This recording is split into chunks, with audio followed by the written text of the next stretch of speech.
सुनाते हैं। हे भोले भंडारी तेरी महिमा है न्यारी। हे भोले भंडारी तेरी महिमा है न्यारी।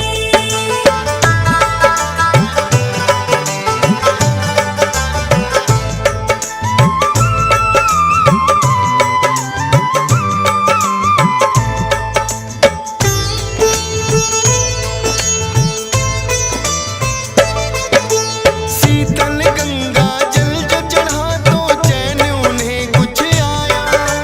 वो पावन स्थान है फिर तो नीलकंठ कहलाया। शिव भोले को तब से ही तो जल है चढ़ाया जाता। जो कोई जल यहाँ चढ़ाए इनकी कृपा पाता। भले बुरे का ध्यान नहीं ऐसे हैं भोलेनाथ। अपने भक्तों पे करते हैं कृपा की बरसात। सब देवों में न्यारे हैं ये भोले भंडारी। बाएं अंग विराजे इनके माँ गौरा प्यारी। सारे वेद पुराण तो इनकी महिमा गाते हैं। पावन कथा सुनाते हैं। पाठ के अमृत औरों को खुद विष पी जाते हैं।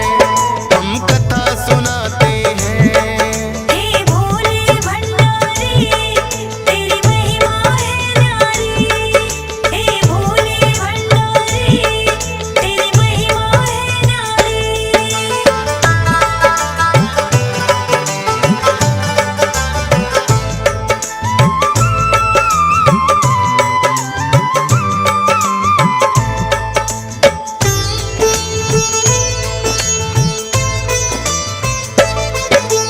भस्मासुर को वर दे डाला ऐसे भोले भाले।